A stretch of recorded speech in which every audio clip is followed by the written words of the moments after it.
योगी सरकार का बड़ा फैसला, अब 39 विभाग होंगे कम।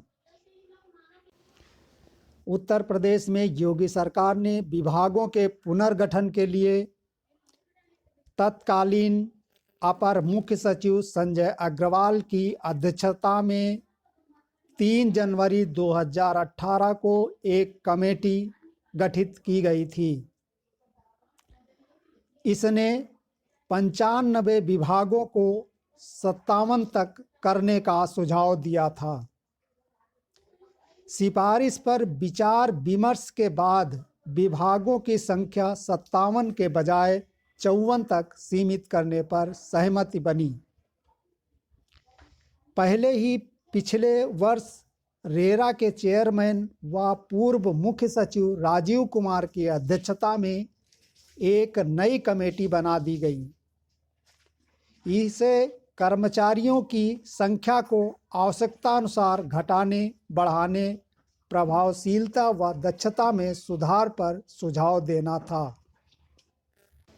समिति ने विभागों के पुनर्गठन संबंधी संजय अग्रवाल कमेटी की सिफारिशों पर जल्द निर्णय लेने की सिफारिश की गई है। प्रशासनिक व्यवस्था में सुधार के लिए कई महत्वपूर्ण सुझाव भी दिए हैं। शासन स्तर से समिति के सुझावों व संस्तुतियों पर अपर मुख्य सचिवों, प्रमुख सचिवों व सचिवों की राय मांगी गई है। कौन विभाग, किन विभागों, प्रभागों व संस्थाओं के एकीकरण, समायोजन या विलय संबंधी कार्रवाई करेगा, इसकी जानकारी विभागों को दे दी गई है। बता दें कि यूपी सरकार सुधार की दिशा में बड़ा कदम उठाने की तैयारी कर रही है। मौजूदा 95 विभागों का पुनर्गठन कर 54 विभागों में एकीकृत करने की सिफारिश पर विचार शुरू हो गया है। संबंधित विभागों से शीर्ष प्राथमिकता पर 20 जनवरी तक सुझाव मांगे गए हैं। ये तो जगजाहिर है कि जब विभाग कम होंगे तो सरकारी नौकरियां भी कम होंगी, जिससे हमारे देश और प्रदेश में बेरोजगारी की संख्या और बढ़ेगी। समाज कल्याण से लेकर वित्त से जुड़े कई विभागों का होगा एकीकरण। कई विभाग ऐसे हैं जहां काम कम, कर्मचारी ज़्यादा हैं। कहीं कहीं कर्मचारियों का अभाव है। यह विसंगति दूर हो सकेगी।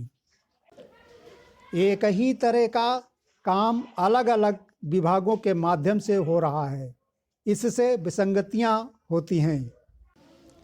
पुनर्गठन से प्रशासनिक व आर्थिक प्रबंधन भी बेहतर बनाने में मदद मिलेगी। कई स्तर पर खर्चों में कमी आने की उम्मीद है। अप्रासंगिक कार्यों से जुड़े पदों को समाप्त करने और नई आवश्यकताओं के लिए नए पद सृजित किए जा सकेंगे। आम लोगों को एक ही तरह के काम के लिए कई जगह की दौड़ धूप से राहत मिलेगी, तेजी से काम हो सकेगा।